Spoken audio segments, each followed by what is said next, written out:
Ladies and gentlemen, as we begin our services here this morning, we would kindly ask everyone to please turn off or silence all electronic devices. Thank you.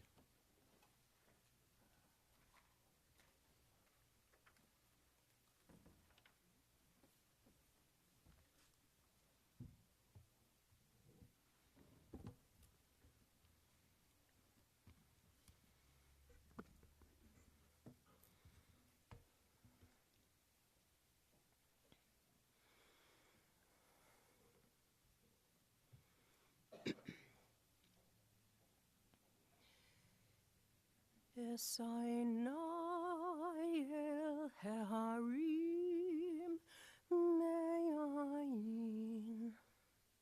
me'ayin yavo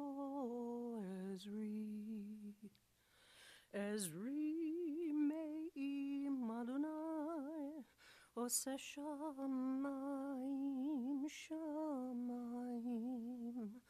va'aretz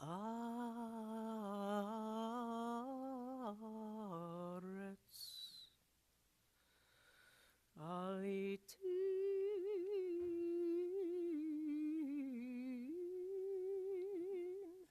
lamot raglecha al yanum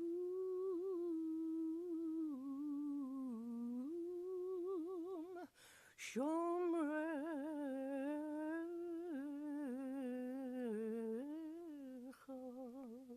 hine lo yanum v'lo yishan shomer Yisrael Adonai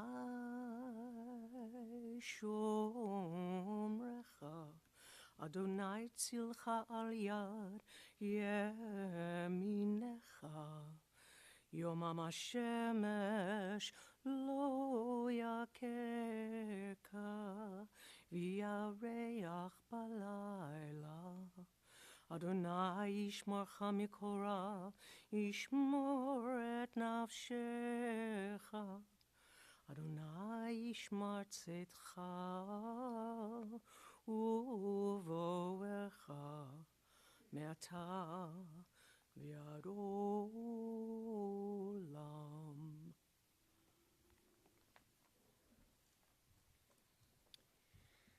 I turn my eyes to the mountains. From where will my help come? My help comes from Adonai, maker of heaven and earth. God will not let your foot give way. Your guardian will not slumber. See, the guardian of Israel neither slumbers nor sleeps.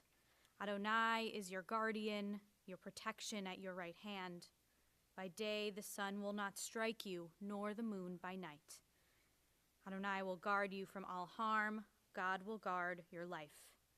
Adonai will guard your going and coming, now and forever. We gather together today to honor the life of Lynne Cohen, beloved wife, mother, grandmother, great-grandmother, friend, and perhaps most significantly, dog mom. Today we remember Lynne fondly, and we join our hearts together to give comfort and strength to her family, to her husband, Eddie, to her children, Matt and Jen, and their spouses, Sherry and Bruce, to her grandchildren, Lauren, Allie, Rebecca, Alyssa, Sari, Ava, Benjamin, and Kyle, and her cherished great-granddaughter, Jessica. As Cantor Hockman and I sat with the family yesterday, the love in the room was palpable. And I know that they feel that love today from all of you who are gathered in this room today to honor her life. Lynne never met a stranger, only potential friends and found family. And it's evidenced by everyone here today, as well as all of the many people who have been touched by her warmth, her kindness, and her smile.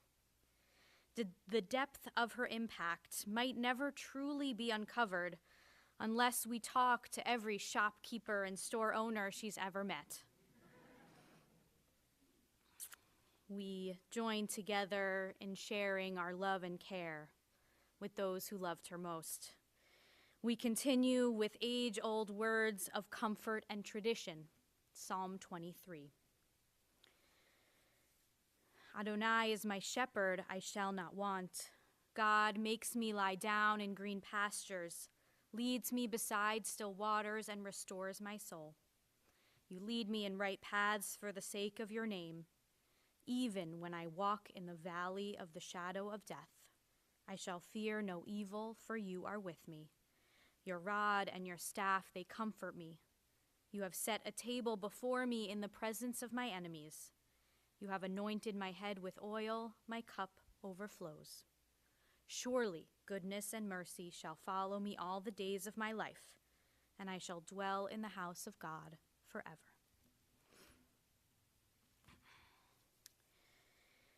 I know that Lynne wasn't a particularly religious person, which is why I didn't have the personal pleasure of getting to meet her over my last 2.5 years at Kol Ami.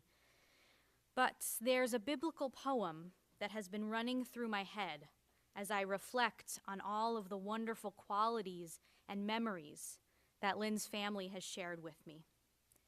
Eshet Chayil, which comes at the end of the book of Proverbs, translates to woman of valor.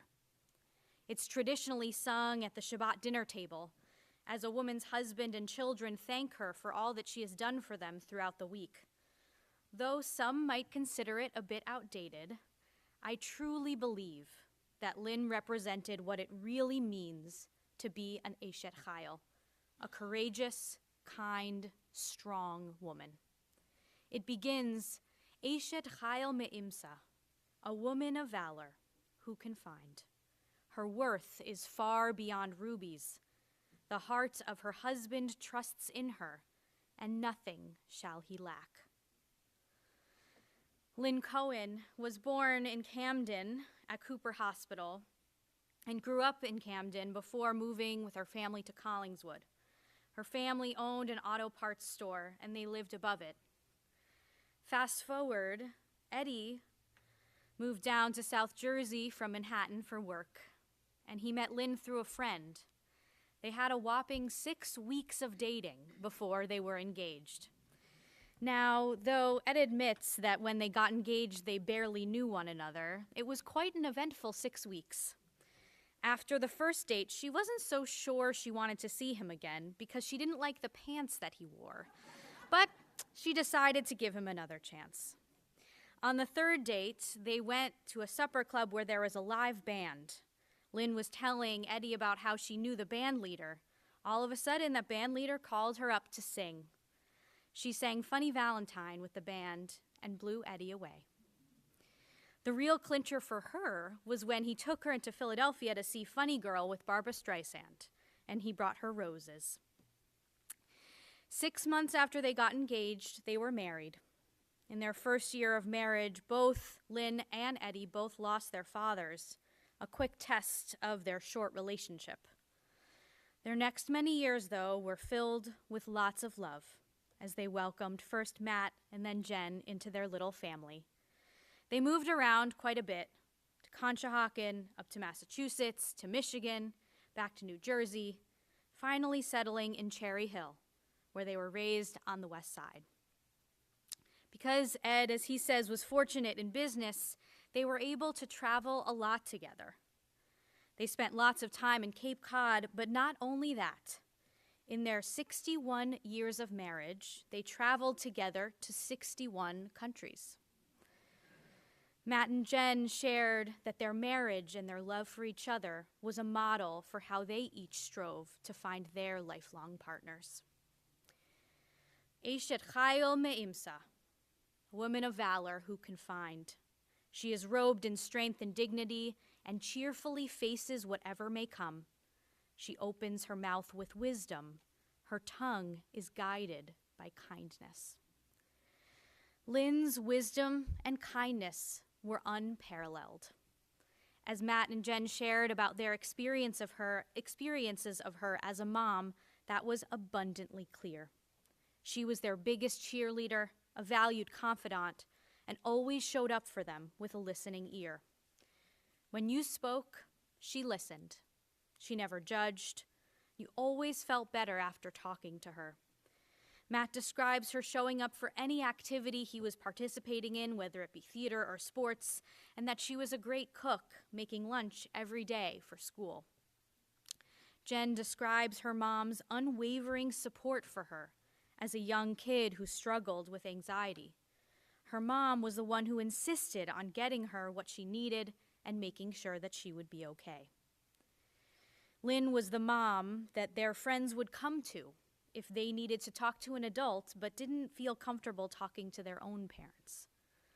As Matt and Jen transitioned into adulthood, she was just as present and important in their lives, helping them through difficult moments with her listening ear and her sound wisdom.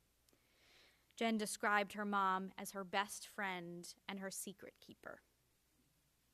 Lynne also accepted Sherry and Bruce as if they were her own. They both shared they felt the embrace of their love. Once her children had chosen their people, Lynne was all in too. She welcomed everyone in, related or not, and once you were in, you got the privilege of her care and attention. Eshet Chayil Me'imsa, a woman of valor who can find. Place before her the fruit of her hands. Wherever people gather, her deeds speak her praise. Lynne was a creative soul who made beautiful things and appreciated beautiful things. She was an amazing, accomplished artist. She did watercolor and oil paintings, needlepoints, made jewelry, pottery, baskets, kept journals, took piano and voice lessons. Every home she lived in was immaculately decorated and tasteful. She also was incredibly put together herself. She never went anywhere without her makeup on. Her hobbies continued with mahjong, canasta, book club, and of course, her beloved dogs that she had throughout her life. Matt shared that his friends would always say they wanted to be reincarnated as a Cohen dog because of how well she treated them. Her love of animals didn't stop there. She loved all animals, and especially, I hear, baby pandas. Who wouldn't? However, nothing held a candle to the love she had for her grandchildren, and of course, her beloved great-granddaughter, Jessica. She had limitless love for all of them, loved when they visited or just called to tell her about their day. It wasn't just her listening that made her such a great mom. She showed her care in all sorts of ways. One example, she found out about a dance recital of Ava's and texted her that day just to wish her good luck. When she met any of her grandchildren's friends or spouses, they were immediately welcomed into the fold. Rebecca's wedding, just 5 weeks ago, was the perfect example. She made sure to spend time with other family members who she wasn't related to, but they were important to Rebecca, so they were important to her. At the wedding, Eddie shared that the two of them had a moment to reflect, to look around and say, how lucky are we that this is our family? As I told Eddie when he mentioned this, is it luck? Maybe. But more likely, it's a life well lived that helped to foster such a beautiful family. Lynne, Linny, Mom, Mimi. She will live on in all of your hearts, in your memories of her, and in the ways you continue to show up for one another, just like she showed you how to do throughout her 84 years of life. Eshet Chayil Me'imsa, a woman of valor who can find. Her worth is far beyond rubies. It's now my honor to invite up Lynne's children, Matt and Jen, to share their memories.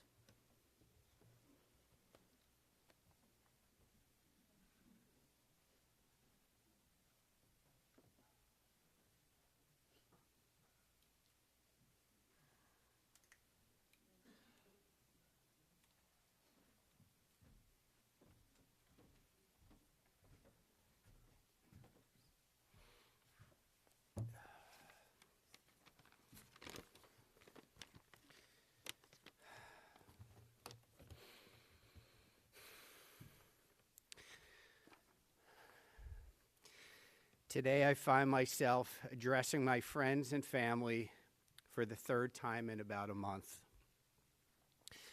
The first was at my oldest daughter's, Rebecca's, wedding.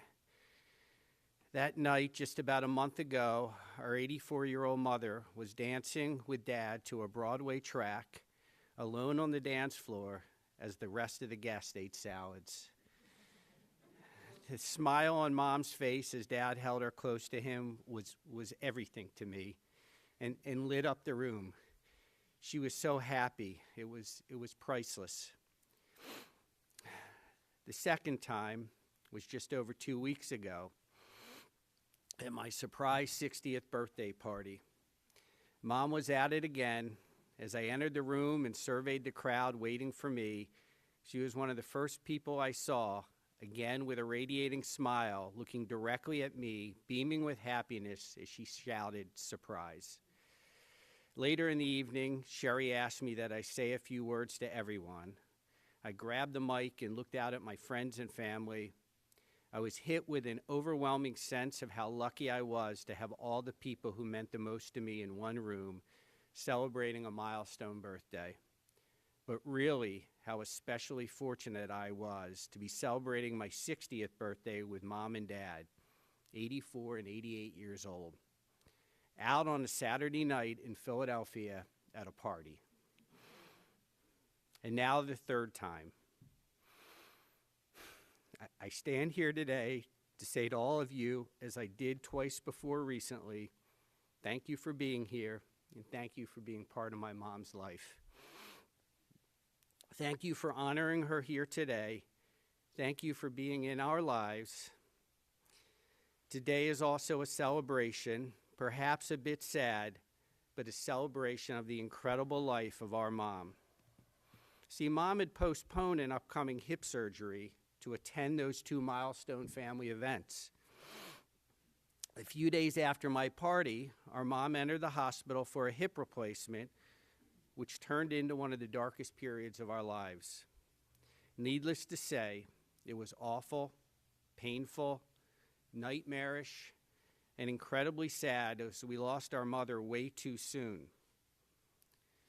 I'm going to stop there because I don't want to dwell on what happened over the last couple of weeks, but instead focus on the previous years of our life with Mom.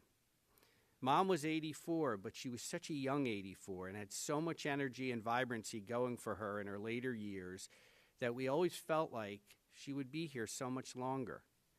Her 84 years were wonderful, loving, and fulfilling, and she touched so many people in similarly loving and positive ways. When you saw Mom, she always greeted you with that warm smile that came from within. Mom wasn't one of those people that just made small talk. When she talked to you, it was clear she actually wanted to hear what you had to say.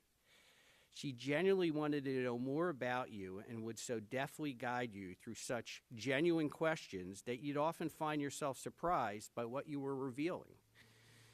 Mom wanted to know more about you, get to know you, and bring you into her life. She would compliment you, tell you how beautiful you were, tell you you're adorable. If you already met her once or twice, she'd just give you a hug. And when you finished speaking with Mom, it was obvious you had met someone really special, someone who actually cared about you, someone who made you feel good about yourself. See, I'm not exactly sure what her secret was, but one of her best qualities was her ability to listen to you and then reflect what you said back to you so you knew that she not only listened, but heard you and understood. Because of her incredible listening skills, everyone came to her and wanted to talk to her, whether it was one of her grandchildren complaining about a boyfriend, a friend sharing a loss of a loved one, my father wanting to plan another vacation, or just someone on Main Street in Chatham, Mass, on Cape Cod, who wanted to catch up with Mom about her life. Her innate ability to be so engaging while exuding such warmth is probably why you're all here today to honor and remember her. That's part of what made Mom so beautiful. The beauty in her engaging, soulful, and warm personality are what caught my father's eye back in 1963. As the rabbi just said, Mom was a singer in her younger years, right? Who knew? She produced some records and would frequently be seen on the morning children's show, The Children's Hour, in the Philadelphia area. On my parents' third date at a local jazz club, the leader of the band noticed Mom in the audience and mentioned to the crowd that there was a celebrity in the midst and pointed to my mom, Lynne Cylinder then, and asked her to come up on stage and sing. My father was a bit surprised as he heard her sing My Funny Valentine. Again, this is just their third date. My dad said to himself, and he told me this the other day, I'm going to marry that woman. And well, 62 years later, the rest is history. Dad mentioned to me this past week when they finally wed, he said, I hardly knew her. And maybe not fully knowing your spouse is one of the secrets to a loving and successful marriage, because in our eyes, Mom and Dad were the epitome of what marriages should be about. Mom always made Dad her number one priority and loved him with such passion up until the end. When my dad and I were at the hospital with my mom following her hip surgery, Mom was sitting up in her bed, recently getting out of the operating room. She was in great spirits, a little pain, and out of nowhere, in what I imagine was incredible pain in her hip, she said to my dad, Eddie, come over here and give me a kiss, which caused my father's face to light up like a firecracker as he leaned over and gave her the kiss she requested. Mom loved Dad so much and would tell me all the time how wonderful my father was and how he always made her feel so loved. Their love and devotion to each other were remarkable. Mom's life was so rich. As I mentioned, she was a talented singer at a young age, was an incredible artist. For anyone who's been over their house, you can see many of her pieces displayed prolifically throughout the home. She loved to travel, and as the rabbi just said, they had been to so many countries. She made jewelry, she engaged in pottery, was an avid reader, and she loved the theater.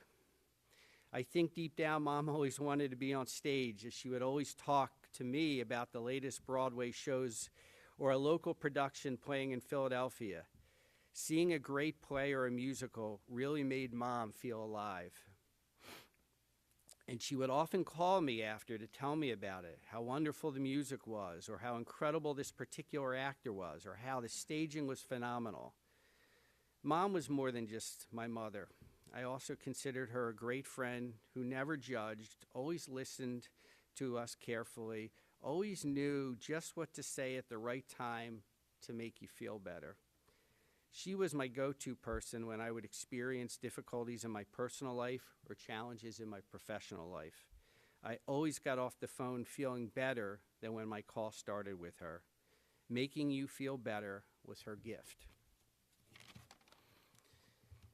Mom, I will miss you so much. Miss all our talks about the kids. Miss discussing the latest show on Broadway or that Netflix series you just watched. Miss talking about the Cape. Most of all, Mom, I will miss just being in your presence and knowing you are always there for me. I will miss that infectious smile and those warm hugs. Thank you for sharing the past 60 years of your life with me. That was the greatest gift a son could ever ask for. I love you so much.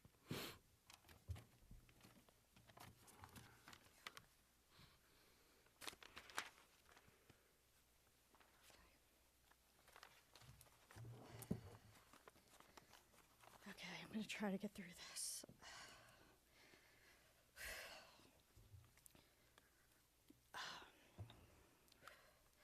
I'm sitting at my computer trying to find the words to say, but they will not come to me as they would any other day. Writing my mom's eulogy, this cannot be. I need more time with her, more moments where she helps me grieve. My brother has just spoken all the things that also rushed to my mind, but what I truly want to tell you is how my mother's soul touched mine. For as far back as memories reach, I have always felt her love, a simple touch, her gentle hugs, her kisses, her smile from afar. She was always present, always near. her door forever ajar.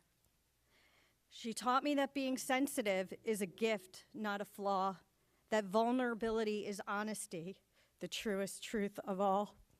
And still I hear her whisper, Jennifer, stay brave and strong. You're never wrong for choosing right, a sort of gentle guiding song. These were some of her gifts she gave to me, so quiet, steadfast, sure, a legacy of steady love, both graceful and so pure. Now I see the pain in my dad's eyes. The strongest man I know, who's so wise. A man I'd rarely seen cry before. His tears now tell of the love he and my mom wore. Their love was precious, pure, and rare, a bond that time can never tear. I'm honored to be their daughter still, to have watched their love with steadfast will.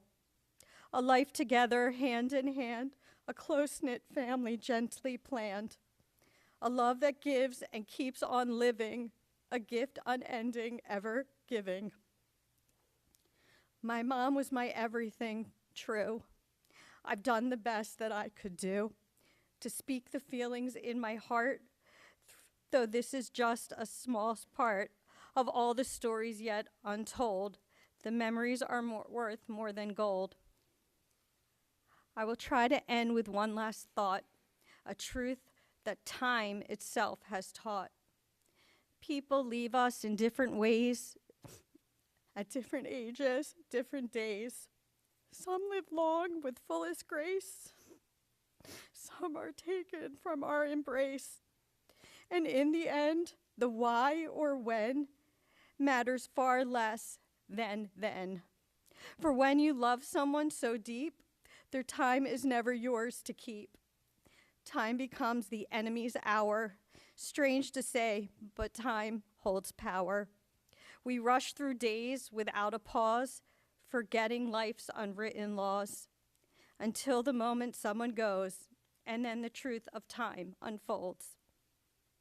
Mom, I hope you heard me whisper in your ear how you are stuck to my heart and will forever be near. When I left to go home and you were taking your last breaths, all I could think of was it is time for you to rest.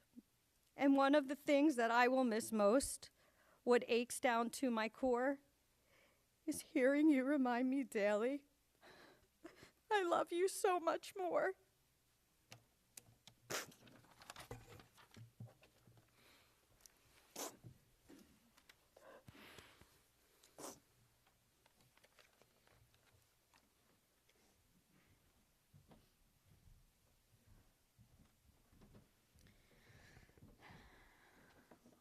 I'll now invite forward Lynne's grandchildren to share their own words of memory.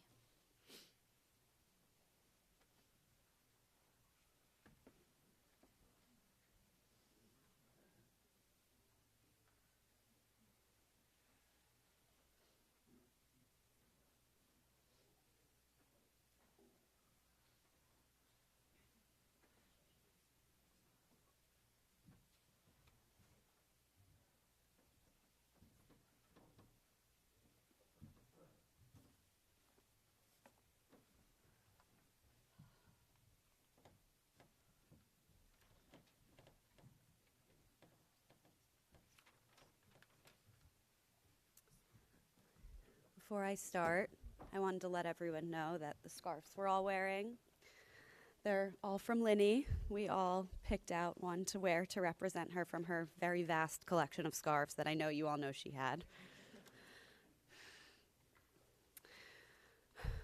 When someone dies, I've found all of your memories together flood back to you in an overwhelming wave. In the last 2 weeks, nearly 29 years of moments with my Lynne have been playing on loop in my mind. Some crucial moments stick out among the rest. The first is obvious, and you've heard about it multiple times at this point. Just 5 weeks ago, my mom was commanding the dance floor at my wedding. After numerous conversations about what the night would be like and what she should wear, we finally made it, and my mom was over the moon. The second she found out our band leader had been on Broadway, she stole his attention to learn everything she could about him. Of course, she then couldn't stop talking about how absolutely fabulous he was. That conversation preceded a moment now cemented in my family's memory. She and Pop-Pop took the dance floor alone as a Broadway track played for their own unplanned duet. Dubbed Chic Grandma by my friends because of how absolutely radiant and on trend she looked that night, Mum found a way to dance with nearly every one of my guests, it seems. I will forever be grateful that those moments are some of my final memories of my grandmother. The other, more of a place than a specific memory, Cape Cod. It was there on the screened-in porch over shared seafood delicacies that my husband Andrew and I forged such strong adult relationships with both Mum and Pop-Pop. From puzzling to cooking, shopping to reading, we spent hours just being together, discussing news, politics, Broadway, and books, as Mum and Pop-Pop recounted to us their own love story.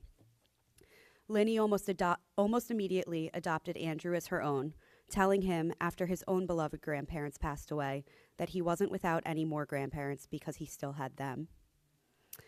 My grandparents' undying love for and commitment to each other, as witnessed in their laughter and in their bickering, is the perfect roadmap for two newlyweds. If we possess even a small fraction of the love that Mum and Pop-Pop have had for each other, we'll be set. Lynne radiated love, light, and laughter in her every moment. In my final conversation with her, shortly after she returned home following surgery, we giggled over a nearby conversation that my dad and Pop-Pop were simultaneously having about the dogs. Even at her worst, she had a way of making every conversation and time shared feel special. She has left such a profound impact on my life. I'll equally miss the big moments and the casual conversations in between. I love you more, Lynne, and I promise to eat a lot of lobster for you.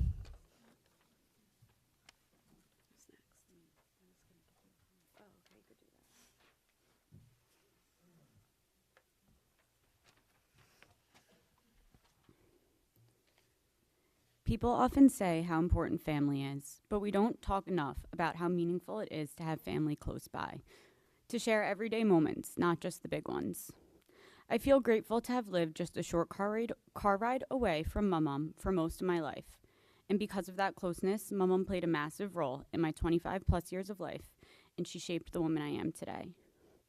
When I was younger, I most looked forward to our trips to New York to see a Broadway show, Nordstrom shopping sprees before going back to school, and summers at the Cape, of course.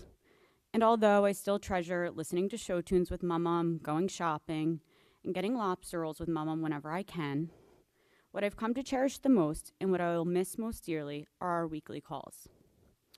Every week, Mum would fill me in on the latest with her honeypot, Rudy, then update me on the chronicles of that week's doctor's appointments, and share whatever her book club was currently reading, forever the source of my next good read. We always listened to each other, offered advice, and without fail, Mum would end by saying, "You should be my therapist, Lissy. You always know the right thing to say," even though I really felt the same way about her. More than anything, Mum would always remind me how amazing my Pop-Pop is, as if I didn't already know, bragging about how lucky she was to have Eddie.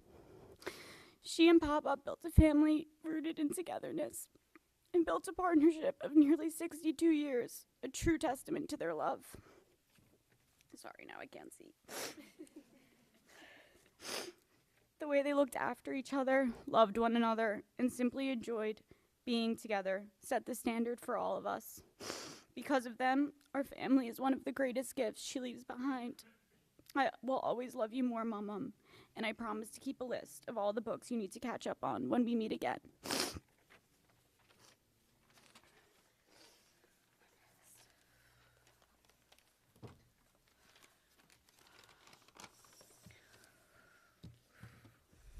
Our lives move in quiet orbits, circling the people who give us gravity, the ones who steady our steps and shape our paths without us even noticing. And eventually, time brings us back to the places where their influences first took root. Life is strange in that way. At just 27, I find myself standing beside my mom as she faces the loss of her own mother, sharing with her for the first time the deep and disorienting grief of losing a parent. And now she stands beside her dad, my Pop-Pop, as he faces the unbearable ache of losing a spouse, the kind of grief only a lifetime of love can carve out. 3 generations bound by love, now bound by grief. It reminds me that love and loss are 2 sides of the same precious thing, And no matter how much time we're given, it will never feel like enough. Mom filled my life with gifts I'm still unpacking. She shaped me softly, quietly, yet profoundly. Her wisdom didn't come in speeches or instructions. It came from her presence, how she moved through the world with curiosity, how ordinary moments felt brighter just because she noticed them, and how her creativity slipped into everything she touched. She carried a gentle strength, the kind that didn't need to be announced, only felt. She taught me to look beyond what I knew, to wander, to wonder, to let the world surprise me. She showed me that the world is wide and becomes even wider when you meet it with an open heart and open hands. And now, even as I stand here wishing for just one more conversation, one more laugh, one more moment of sitting beside her, I am grateful. Grateful for every memory, every lesson, every bit of love she poured into me. I carry all of it. I carry her. And I know she isn't gone. She lives in the pieces of ourselves she helped form in the ways we see the world because of how she taught us. Mom, say hi to Dad for me. And never forget, I love you more.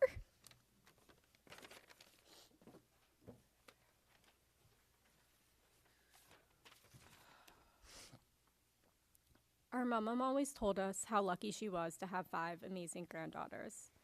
I always replied by telling her how we were really the lucky ones to have her as our grandmother.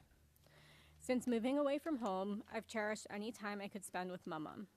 Summer visits to the Cape, coming home for the holidays, and New York visits for Broadway shows and shopping, of course. But our weekly phone calls were particularly important to me. That's how my mom always made me feel special. Just talking and listening for however long, no matter what, no matter when. Mom always picked up the phone excited to talk to me, even if she was in bed with a cold. She told me about her social plans, her doctor's appointments, the latest book she read, and the newest show on Netflix. I always told her I'd add them to my list, but the truth is I could never keep up with her.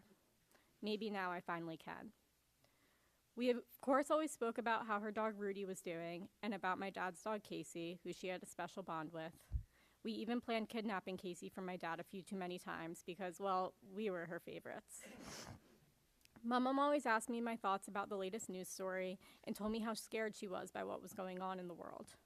I talked her off that ledge so many times and encouraged her to take a break from the news. She always left those conversations thanking me for constantly being her voice of reason. Mom never stopped telling me how proud she was of me, but the truth is I'm the one who is proud. I am proud of her exceptional 84 years of life, of all the people she loved and who loved her dearly, of all the places she traveled, of all the pictures she painted, the jewelry she beaded, and the songs she sang. Mom, I am proud to be your granddaughter. I love you more, and I'll miss you every day.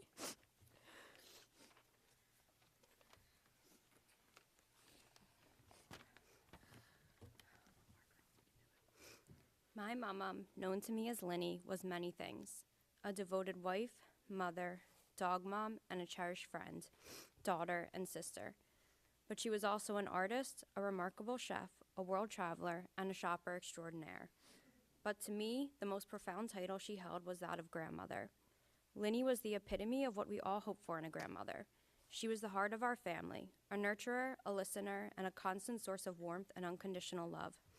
She had the unique ability to make us feel seen and heard without ever needing to say a word. Her presence alone brought comfort, peace, and a sense of belonging. But what truly made Lynne special was how she defied expectations of what a grandmother could be. She was never the typical mom. She was cool, in the best possible way. She was the only one who would eagerly ask about the gory details of patients I treated in the trauma-intensive care unit without ever flinching. And when she visited me in New York City, staying with me in my tiny studio apartment, she did so without a single complaint, even though my bedroom was located in the kitchen and bathroom. For the last 4.5 years, I was fortunate enough to live just 2 miles away from my mama and papa's home. There was rarely a week that went by without a visit to her house. When I think back on all the countless conversations I've had with my mom, what stands out most was the silence between those conversations, the things that didn't need to be said. It was being with her what mattered most, no matter what the topic of conversation was. Nearly 2 years ago, Lynne received a promotion, a new role as great-grandmother, or Mimi, to my daughter Jessica.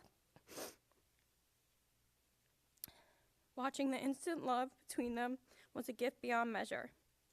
The love my mom gave so selflessly to her family shaped me more profoundly than I could ever express. As a mother, I find myself constantly inspired by the example she set.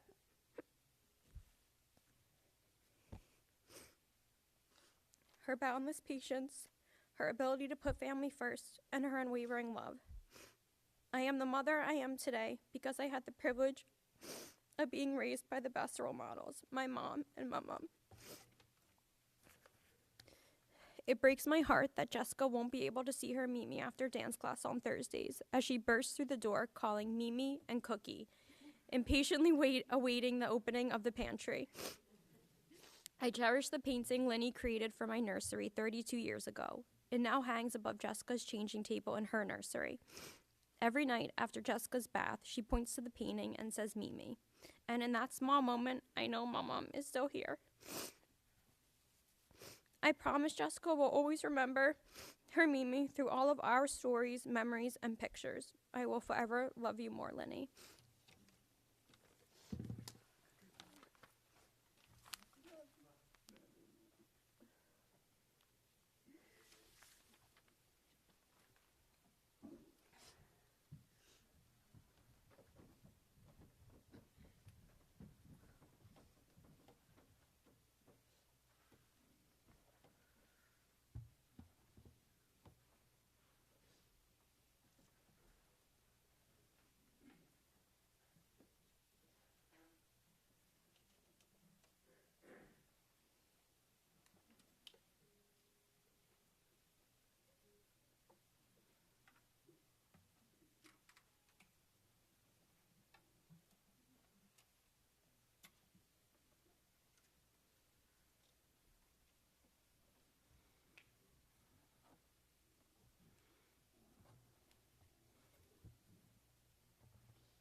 Shadows falling and I'm running out of breath. Keep me in your heart for a while. If I leave you, it doesn't mean I love you any less. Keep me in your heart for a while. When you get up in the morning and you see that crazy sun, keep me in your heart for a while. There's a train leaving nightly called When All Is Said and Done. Keep me in your heart for a while. Sha-la-la-la-la-la-la-la-li-lo. Keep me in your heart for a while. Sha-la-la-la-la-la-la-la-li-lo. Keep me in your heart for a while. Sometimes when you're doing simple things around the house, maybe you'll think of me and smile. You know I'm tied to you like the buttons on your blouse.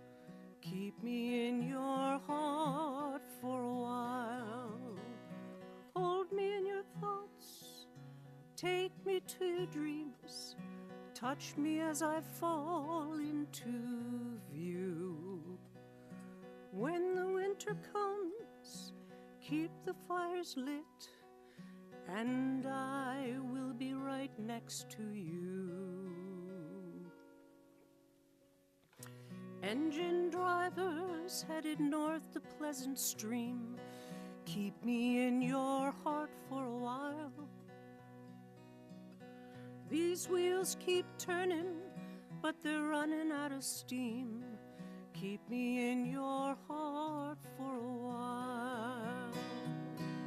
Sha-la-la-la-la-la-la-la-la-la-lo. Keep me in your heart for a while. Sha-la-la-la-la-la-la-la-la-lo. Keep me in your heart for a while. Keep me in your heart for a while.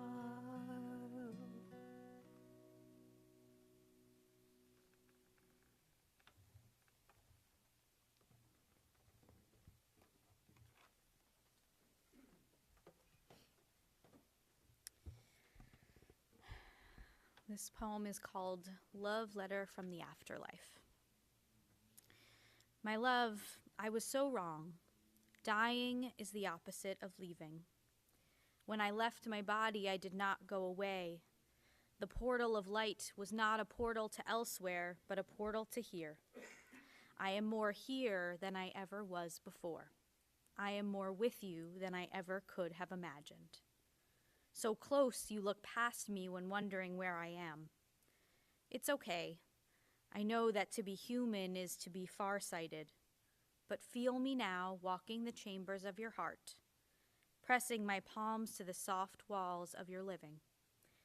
Why did no one tell us that to die is to be reincarnated in those we love while they are still alive? Ask me the altitude of heaven, and I will answer, how tall are you?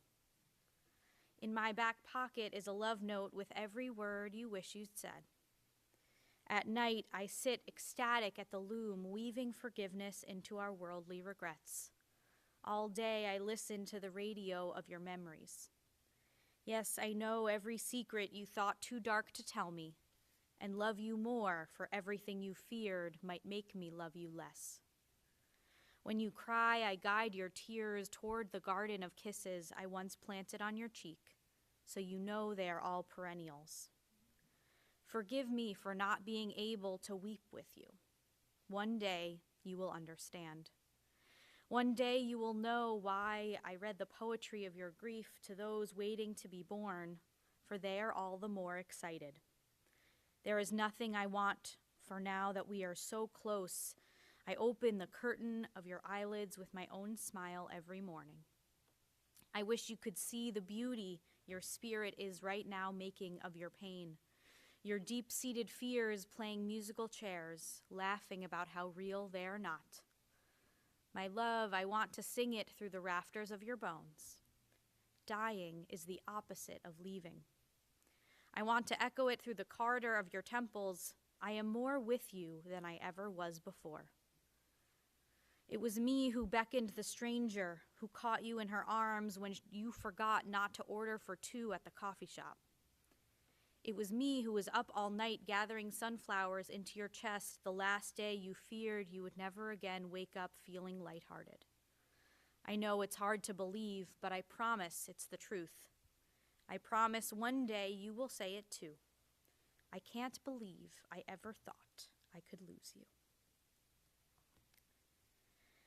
We continue with the Jewish memorial prayer, El Malei Rachamim, connecting Lynne's memory with all those who came before her. I invite you to please rise.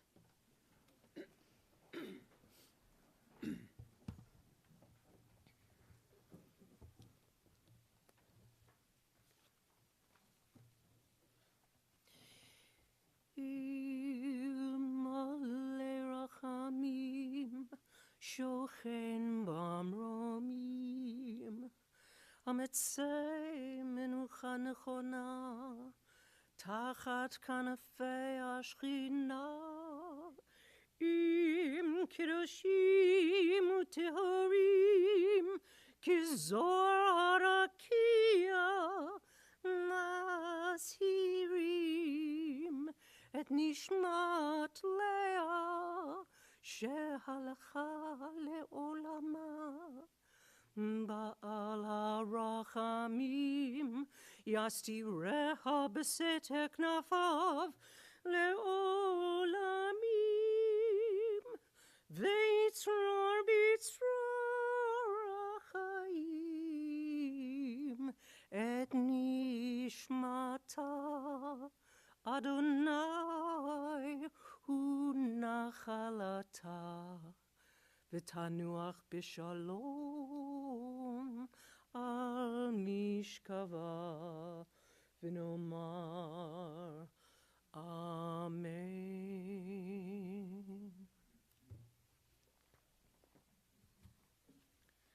God of abundant mercy, God most high, may the soul of our loved one who has gone into eternity find the gift of perfect peace in your embrace, together with the holy and pure, whose light shines like the radiance of heaven. Compassionate God, hold her close to you forever, so that her soul may be bound up in the bond of life eternal. May she find a home with you, and may she rest in peace. Together we say, Amen.